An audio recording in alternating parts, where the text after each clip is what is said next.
വ്യാകുല മാതാവേ നന്ദി. ഈ ഗ്യാപ്പിൽ രക്ഷപ്പെടാം. നീ എവിടെ പോണു? ഈ ഗ്യാപ്പിൽ കൂടി രക്ഷപ്പെടാൻ. അത് ഈ ഗ്യാപ്പല്ല. എടാ നീ പോയി ബില്ല് സെറ്റിൽ ചെയ്യ്. ബില്ലെടുത്ത് റൂം വെക്കേറ്റ് ചെയ്യാണ്.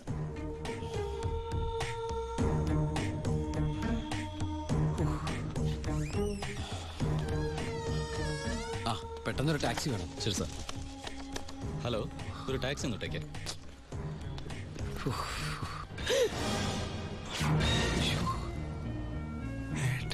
ഈശ്വര. ഏട്ടാ, ഉണ്ണിയേട്ടാ, ഏട്ടാ, അനിയ. അയ്യോ എടാ എന്റെ ഈശോയെ എല്ലാം തകർന്നു. You are under arrest. ഞാൻ കീഴടങ്ങിയിരിക്കുന്നു. അതെ, നമ്മുടെ സ്നേഹത്തിന് മുമ്പിൽ ഇവൻ കീഴടങ്ങിയെന്ന് അല്ലടാ. അനിയൻ അനിയൻ. എടാ എനിക്ക് നിന്നെ വേഷത്തിൽ കണ്ടിട്ട് മനസ്സിലായില്ലടാ. അല്ല നീ എന്താ ഇവിടെ? ഒരു ക്രിമിനലിനെ പൊക്കാൻ ഇറങ്ങിയതാ. എന്നിട്ട് കിട്ടിയാ? ഇല്ല, പക്ഷെ അവൻ രക്ഷപ്പെടില്ല. സെറ്റ് മുഴുവൻ അരിച്ചു പറക്കാൻ ഞാൻ പോലീസിനെ അയച്ചിട്ടുണ്ട്. ഞാൻ ഈ ഹോട്ടലിലെ ബാക്കി അടക്കൊന്ന് ചെക്ക് ചെയ്യായിരുന്നു. അല്ല, ഏട്ടൻ എന്താ ഇവിടെ? ഒന്നും പറയണ്ടാ.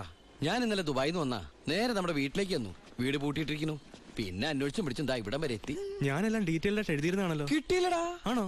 ആ, ഏട്ടൻ വല്ലാണ്ടങ്ങ് മാറിയിരിക്കുന്നു. ഈ ജീവിതം തന്നെ ഒരു നാടകമല്ലടാ. അതിനിടയിലെ ചില വേഷം കെട്ടലല്ലേ ഇതൊക്കെ. നീ നോക്കിക്കഥ സാധനങ്ങൾ എടുത്ത് ജീപ്പിലേക്ക് വെച്ചേ. സമയം കളയല്ലേ, എനിക്ക് അമ്മയെ കാണണം. ഇന്ന് നാടൻ കരിമീൻ കിട്ടിയപ്പോ നിന്നെ ഓർത്തതാ. നിനക്ക് വലിയ ഇഷ്ടാണല്ലോ എന്ന്. പക്ഷെ ഇത്ര പെട്ടെന്ന് വരുമെന്ന് ഞാൻ കരുതിയില്ല. ഞാനും. ഇതാണ് വയറ്റുഭാഗ്യം എന്ന് പറയുന്നത്. അല്ല നീ മീൻ എടുക്കുന്നില്ലേ? ഓ, ഞാനിപ്പോ വെയിറ്റ് ചെയ്യണ കുറച്ച് തടി കുറയ്ക്കാൻ. അങ്ങനെയാണെങ്കിൽ ആന വെയിറ്റ് ചെയ്യാനല്ലേ? ആനയുടെ തടി പറയുന്നില്ലല്ലോ. അമ്മേ, ഒന്നോർത്താൽ എന്നേക്കാൾ ഭാഗ്യവാൻ ഇവനാ. അതെന്താ? അല്ല, അമ്മ വെച്ചുണ്ടാക്കുന്ന ആഹാരം മുഴുവൻ കഴിക്കാനുള്ള യോഗ ഇവനല്ലേ? ആഹാ, അതിന് അമ്മ അടുക്കളക്കാരനെ പണ്ടല്ലായിരുന്നോ? പിന്നെ നീയാണോ അതൊക്കെ ഉണ്ടാക്കിയത്? ഏയ്, ഞാനൊന്നുമല്ല. ഇപ്പൊ അടുക്കള ഭരണം കംപ്ലീറ്റ് ഗോപിയേക്കാ.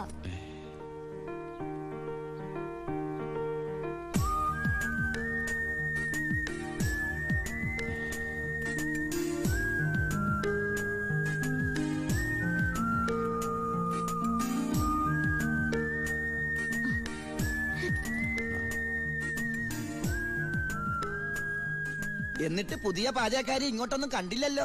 ഉണ്ണിയേട്ടൻ വന്നപ്പോ തൊട്ട് പാത്തും പതുങ്ങി അവിടെ ഇവിടെ നിന്ന് നോക്കുന്ന ഞാൻ കണ്ടതാ. ആളെ ഞാൻ ഇപ്പോഴിങ്ങോട്ട് വരുത്താം. അടുക്കള നിൽക്കണ ചേച്ചി, ഇതിന് പുളിശ്ശേരി ഇങ്ങടുത്ത്.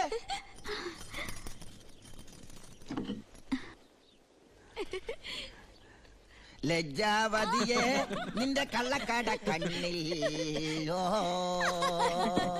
ഒന്നും മിണ്ടായിരടാ. അയ്യോ, പുളിശ്ശേരി ചോദിച്ചത് ഞാനാ.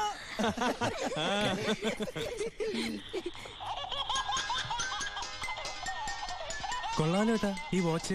അത് ഓരോരോ മണിക്കൂർ കൂടുമ്പോ അലാറം അടിക്കും. ദുബായിന്ന് വാങ്ങിച്ചാ. നോക്കട്ടെ. 500 ദർഹ. എന്താ നിനക്ക് നോട്ടോണ്ടോ? നീ എടുത്തോ.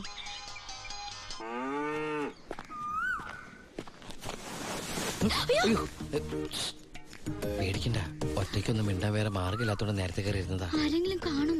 ഏയ്, ഇവിടെ ആര് വരാനാ? നിങ്ങൾ പേടിക്കണ്ട, ഇവിടെ ആരും വരാതെ ഞാൻ നോക്കിക്കോളാം. ഇവനെങ്ങനെ എന്റെ ഉള്ളിൽ കയറി? എടാ, നീ പതുങ്ങി പതുങ്ങി എന്റെ അകത്തേക്ക് കയറണ കണ്ടപ്പോ എന്താണെന്ന് അറിയാൻ വേണ്ടി ഞാൻ പിറകെ കയറിയതാ. നിന്നെ പ്രദേശത്ത് കണ്ടുവരുന്നത്. അയ്യോ, ഞാൻ പോകാട്ടോ. അല്ല, ഒന്ന് നിന്ന് അകത്തിരുന്നാ പ്രേമിക്കുന്നത്. കാര്യം പറയട്ടെ.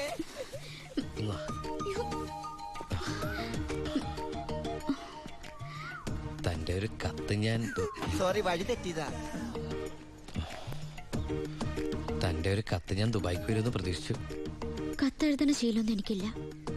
ഡയറി എഴുതുവോ? ഡയറിയോ? ഞാൻ ഡയറി ഒന്നും എഴുതാറില്ല. പിന്നെ ഞാൻ എന്താ അങ്ങനെ സ്വപ്നം കണ്ടത്? സ്വപ്നോ? ആ, എന്റെ ഫോട്ടോ നോക്കി താൻ സംസാരിക്കാറുണ്ടോ? ഇതൊക്കെ എങ്ങനെ അറിഞ്ഞു? അല്ല, സ്വപ്നമല്ലേ സ്വപ്നം. ഇതിലെന്തോ ഗുട്ടൻസ് ഉണ്ട്. ഏയ്, ഒരു കുട്ടൻസും ഇല്ല. ഇതാണ് മനപ്പൊരുത്തം എന്ന് പറയുന്നത്. ഇനി ദുബായിക്ക് തിരിച്ചു പോവോ? പിന്നെ പോണ്ടേ. അപ്പൊ ഞാനോ? നിന്റെ കഴുത്തിലൊരു മിന്നു കെട്ടി നിന്നെ കൊണ്ടെല്ലാം തിരിച്ചു പോവൂ. എന്നിട്ട് ഈ ലോകം മൊത്തം നമ്മൾ കറങ്ങും. ലോഡിന് ഇത്രയും ടൈറ്റുള്ള സമയത്തും ആ സത്യമൂർത്തി നമ്മളെ ചവിട്ടി അവന്മാർക്ക് ലോഡ് കൊടുത്തോണ്ടിരിക്കാണല്ലോ മക്കളെ. നമുക്ക് ആ ലോഡ് ഒറ്റ കൊടുത്താലോ? അത് ശരിയാ. പുതിയ എസ് ഐ അല്പം തണ്ടനാണെന്നാ കേട്ടത്. പിടിച്ചോളും. ഇനി ഇതിന്റെ പേരിൽ അവന്മാരെ നമുക്കിട്ട് തിരിച്ചു പണിയല്ലേ? നമ്മൾ ആ ലോഡ് ഒറ്റ കൊടുത്തുന്ന ആരറിയാൻ പോണപ്പാ. എങ്കിൽ ആ ഫോൺ എടുത്ത് കറക്കടാവേ.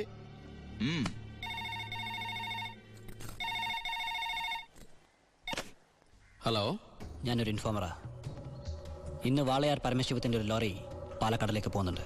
ഓ അതിനെന്താ, പോയിക്കോട്ടെ പോയിക്കോട്ടെ. ഹലോ, ഞാൻ പറയണൊന്ന് കേക്ക്. അതിൽ സ്പിരിറ്റാ. ആണോ? ഒന്ന് ഹോൾഡ് ചെയ്യണേ, ഞാൻ SI സാറിന് കൊടുക്കാം. ബാലു, എന്താ ഏട്ടാ? നിനക്കാ ഫോൺ. ഏതൊരു പരമശിവം സ്പിരിറ്റ് നടത്തണമെന്ന്. പരമശിവോ? ആ, ഹലോ, അതെ, ഒരു ലോഡ് സ്പിരിറ്റാ. നിങ്ങളാരാ? ഹലോ ഹലോ ഹലോ, എന്താടാ? ഇവിടുത്തെ ഒരു മെയിൻ സ്പിരിറ്റ് കടത്തുകാരനാ ഈ വാളയാർ പരമശിവം എന്ന് പറഞ്ഞ കള്ളപ്പന്നി. അവന്റെ ശത്രുക്കളാരോ ഒറ്റന്നാ. ഈ പരമശിവത്തെ ഞാൻ നോട്ട് വിട്ടിട്ട് നാള് കുറെ ആയി. ഭാഗ്യമുണ്ടെങ്കിൽ ഇന്ന് അവൻ കൊടുങ്ങും. നിനക്ക് പേര് കിട്ടണ ഒരു ചാൻസ് നീ കളയരുത്. അല്ല, നീ എങ്ങനെ ഈ പരമശിവത്തിന് പിടിക്കാൻ പോണേ? വേഗം പറ, എനിക്ക് പോണം. ഏ? അല്ല അമ്മ അമേരിക്കൻ മത മേടിക്കാൻ പറഞ്ഞ. ഏട്ടാ, ഈ കള്ളക്കടത്തുകാരുടെ കച്ചിത്തുരുമ്പെന്ന് പറയുന്നത് നമ്മുടെ പോലീസുകാർ തന്നെയാ. തുച്ഛ ശമ്പളത്തിന് ജോലി ചെയ്യുന്ന അവര് നക്കാപ്പിച്ച വെടിച്ച് സേഫായ വഴികൾ അവർക്ക് പറഞ്ഞു കൊടുക്കും. അതുകൊണ്ട് ഞാൻ ഇന്ന് എന്റെ പോലീസുകാരുടെ മുന്നിൽ ഒരു നാടകം കളിക്കാൻ പോകും. നാടകോ? ടിക്കറ്റ് വെച്ചാണാ? ഫ്രീ അല്ലേ? ഇന്ന് ഹൈവേയിൽ ചെക്കിംഗ് എന്ന് പറഞ്ഞ് പോലീസുകാരെ ഞാൻ റെഡിയാക്കി നിർത്തും. എന്നിട്ട് ഞാൻ ആ നേരത്ത് പാരലൽ റോഡിൽ ചെല്ലും.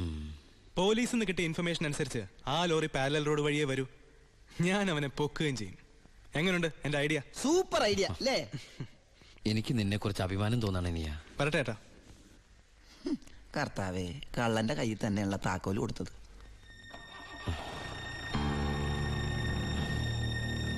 ഞാൻ ശരിക്കും ദുബായി തന്നെയായിരുന്നു. ഞാനും.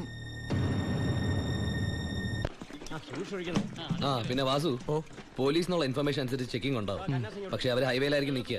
അതുകൊണ്ട് നിങ്ങൾ ആ പാരൽ റോഡ് വഴി പോയാൽ മതി. അത് വേണ്ട, നമ്മൾ ഹൈവേയിലൂടെ തന്നെ പോയാൽ മതി. ഞാൻ പറയുന്നത് പോലീസിനുള്ള ഇൻഫർമേഷൻ അനുസരിച്ചാ.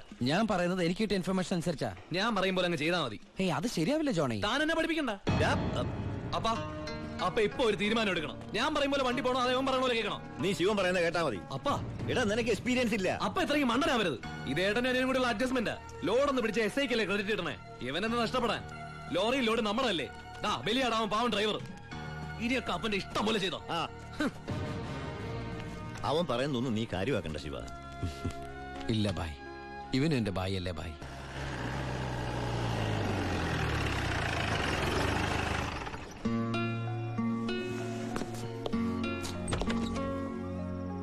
ആ എടാ, പരമശിവത്തിനെ കിട്ടിയോ? ഇല്ല, ഛേ.